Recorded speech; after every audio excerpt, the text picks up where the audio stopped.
Olá, meu irmão e minha irmã. Eu sou o irmão Douglas, consagrado na Fraternidade de Ars. E eu vim aqui para falar com vocês hoje sobre o nosso baluarte, São Padre Pio de Pietrelcina, exemplo de abnegação e um dos nossos 4 pilares.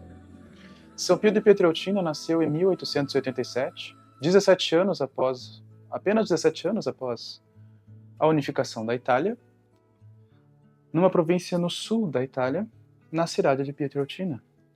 Batizado como Francesco Forgione, filho de Grazia Forgione e Maria Giuseppa, nasceram no dia 25 de maio e um dia após, no dia 26 de maio, é batizado na igreja de Santa Ana. Uma curiosidade é que nessa mesma igreja estão as relíquias de São Pio Mártir. Aqui mais tarde, São Padre Pio vai dedicar o seu nome de noviço, Frei Pio de Pietrelcina.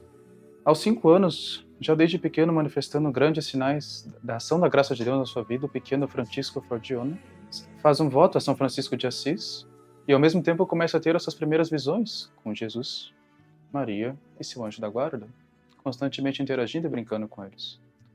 Conta um episódio posterior que em uma conversa com seu diretor espiritual, por julgar natural a visão de Jesus, de Maria e de seu anjo da guarda, quando ele questiona seu diretor sobre ele não ser capaz de vê-los, seu diretor responde em um tom de obviedade, que não os via, e São Pio, então, o acusa de santa modéstia. Aos 10 anos, então, já decidido de sua vocação, ele começa os seus estudos para se tornar sacerdote, e aos 11 anos, então, é que a sua vida dá uma verdadeira guinada quando ele vê, que na época ele chamou de Padre de Barba.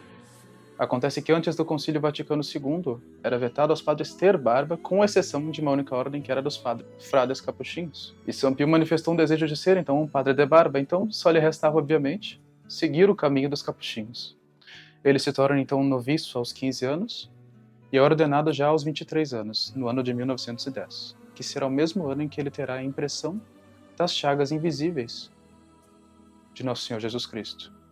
Essa impressão das chagas invisíveis vai lhe atormentar, causar bastante sofrimentos num período de 8 anos, até que no ano de 1918, já com 31 anos, ele tem de fato a expressão física das suas chagas, o que seria um prelúdio da grande perseguição que ele sofreria, não só fora da igreja, mas principalmente dentro da igreja. São Pio de Pietrelcina, então, a partir do momento em que tem as chagas físicas de Nosso Senhor impressas no seu corpo, começa a sofrer então grandes perseguições, não somente por fora da igreja, mas principalmente dentro da própria igreja, chegando ao ponto de, durante o pontificado do Papa Pio XI, ter o seu sacerdócio temporariamente suspenso, e ainda que ele seja depois, ainda que a suspensão depois seja desfeita, as perseguições desse santo capuchinho seguirão até o fim da vida. Uma frase que exprime bem a vida do São Padre Pio é do Cardeal Lercaro de Bolonha, que diz: o que nos faz admirar o Padre Pio não é tanto o que ele sofreu pela igreja, mas o que sofreu nas mãos da igreja. E é curioso que a vida de São Padre Pio passe bem ali durante o acontecimento do Concílio Vaticano II. O concílio se encerra no ano de 1965. São Pio falece em 1968, ou seja, os anos finais de sua vida, o sofrimento até o fim, configurado, crucificado com Cristo, passam-se justamente no período do fim de um concílio que precede toda uma crise na igreja que se arrasta até os dias de hoje. O Concílio Vaticano II tornou-se uma verdadeira pedra de tropeço dentro da Santa Igreja, e existem dois grupos, dois movimentos igualmente diabólicos. Um deles mal interpreta os ensinamentos do concílio a favor de um catolicismo laxo, heterodoxo e até mesmo político. Outro grupo gosta de também mal interpretar os ensinamentos deste concílio da igreja para justificar a sua desobediência, seu sentimento de cisma, de impor sua vontade. E é sobre justamente esse segundo grupo, é com esse segundo grupo que São Pio faz o contraste. Veja bem, a resposta de Deus a toda e qualquer crise na história da Santa Igreja sempre foi a santidade.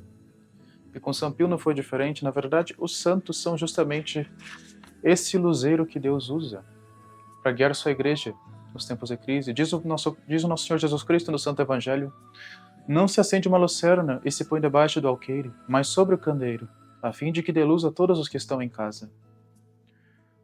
Os santos, então, são lembranças daquela promessa que Cristo faz aos apóstolos: eis que eu estarei convosco todos os dias até o fim do mundo.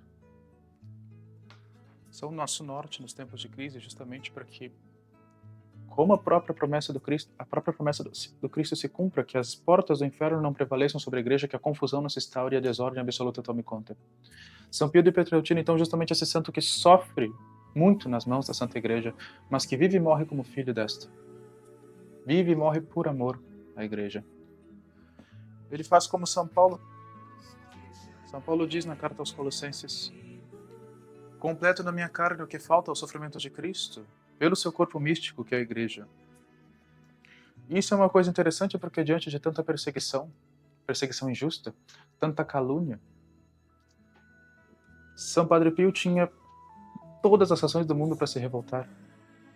Ainda mais sendo, apesar de um grande santo, humano como nós, preso a essa carne cheia de pecado. Mas, em meio a tanta contradição, ele se configura o Cristo crucificado, que toma sobre si toda a injustiça. Na carta aos Hebreus diz o autor: considerai, pois, aquele que sofreu tal contradição dos pecadores contra si, e não vos deixareis cair no desânimo. A confusão que São Padre Pio sentia e expressava nas cartas ao seu confessor, devido às chagas impressas no seu corpo, unidas juntamente às perseguições, à calúnia, à difamação sofrida por ele, ele mesmo relata em uma das cartas ao seu diretor espiritual que, como seu espírito se encontrava amargurado, todas essas coisas poderiam ser para esse pobre capuchinho motivo de revolta, motivo até mesmo de cisma, rebelião contra a vontade de Deus, mas antes foi um chamado de Nosso Senhor para que ele se configurasse a sua cruz de tal modo que ele fosse um exemplo atual, um exemplo de cruz presente em pleno século XX. São Padre Pio é então esse modelo em um século onde mais do que nunca a Igreja é corroída pela peste do cisma e da divisão, onde cada um quer arrogar para si o direito de apontar para o Santo Padre. São Padre Pio mostra que o remédio para a Igreja nesse século é justamente a resignação, a exemplo do próprio Cristo, que sofre não só pelos seus, mas nas mãos dos seus. No século XXI, então, mais do que nunca, quando muitas vezes ter até uma opinião contradita representa quase que uma morte para o indivíduo, e que a Igreja é corrida mais do que nunca pela peste do cisma e da divisão, a Fraternidade de Ars agora assume uma missão importante de justamente ser esse sinal da presença de Deus, a exemplo do seu baluarte, imitando como ele imita Cristo. São Paulo mesmo dizia: sede meus imitadores como eu sou de Cristo. E ainda que esse humilde santo não tenha dito isso, ele fez o exemplo perfeito do crucificado, um crucificado de amor. O Padre Pio surge então para todos nós, da fraternidade, e também para toda a Santa Igreja, como um sinal profético de abnegação, da renúncia de si, de seguir o exemplo de Cristo, de, ao ser confrontado com a cruz, não descer dela, mas permanecer lá, de direcionar nossa violência não contra a Igreja, não contra os supostos erros da Igreja que cada um hoje, em sua cátedra virtual, pensa ter a autoridade de apontar, mas de direcionar essa violência contra os nossos vícios, exercendo as 3 virtudes que são principais para a nossa obra: a mansidão, a humildade e a paciência.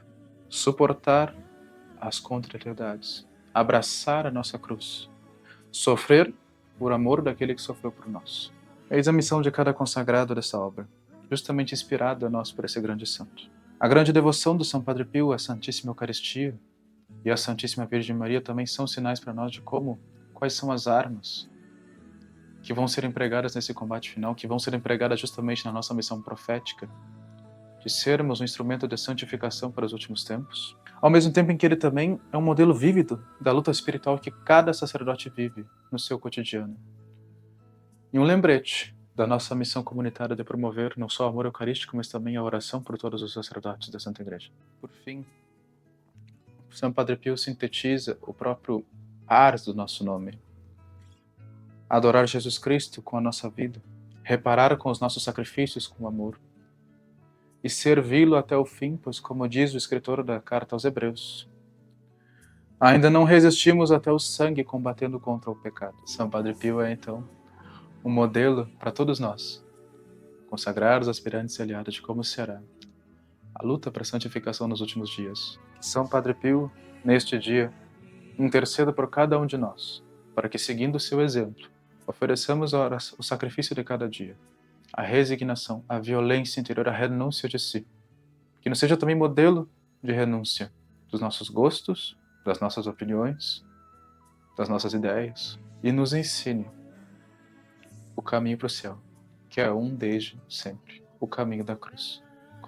Como diz o nosso Senhor sempre: toma a tua cruz e segue-me dia após dia. Que São Pio de Pietrelcina interceda por nós esse dia. Nossa Senhora Mãe Celeste, seja a nossa esperança.